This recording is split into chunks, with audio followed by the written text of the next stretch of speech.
मनुष्य की कीमत। लोहे की एक दुकान में अपने पिता के साथ काम कर रहे एक बालक ने अचानक ही अपने पिता से पूछा, पिताजी, इस दुनिया में मनुष्य की क्या कीमत है? पिताजी एक छोटे से बच्चे से ऐसा गंभीर सवाल सुनकर हैरान रह गए। फिर वे बोले, बेटे, एक मनुष्य की कीमत आंकना बहुत मुश्किल है, वो तो अनमोल है। बालक, क्या सभी उतना ही कीमती और महत्वपूर्ण है? पिताजी, हाँ बेटे। बालक कुछ समय समझा नहीं, उसने फिर सवाल किया, तो फिर इस दुनिया में कोई गरीब और कोई अमीर क्यों है? सवाल सुनकर पिताजी कुछ देर तक शांत रहे और फिर बालक से स्टोर रूम में पड़ा एक लोहे का रॉड लाने को कहा।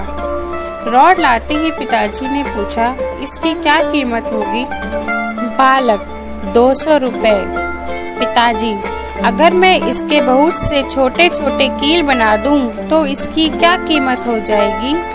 बालक कुछ देर सोचकर बोला, तब तो यह और महंगा बिकेगा, लगभग 1000 रुपए का। पिताजी, अगर मैं इस लोहे से घड़ी की बहुत सारी स्प्रिंग बना दूं तो? बालक कुछ देर गणना करता रहा और फिर एकदम से उत्साहित होकर बोला, तब तो इसकी कीमत बहुत ज्यादा हो जाएगी। फिर पिताजी उसे समझाते हुए बोले, ठीक इसी तरह मनुष्य की कीमत इसमें नहीं कि अभी वो क्या है, बल्कि इसमें है कि वो अपने आप को क्या बना सकता है। बालक अपने पिता की बात समझ चुका था। सो फ्रेंड्स, हम अपनी सही कीमत आंकने में गलती कर देते हैं। हम अपनी प्रेजेंट स्टेटस को देखकर अपने आप को वैल्यूलेस समझने लगते हैं, लेकिन हम में हमेशा एक अथाह शक्ति होती है।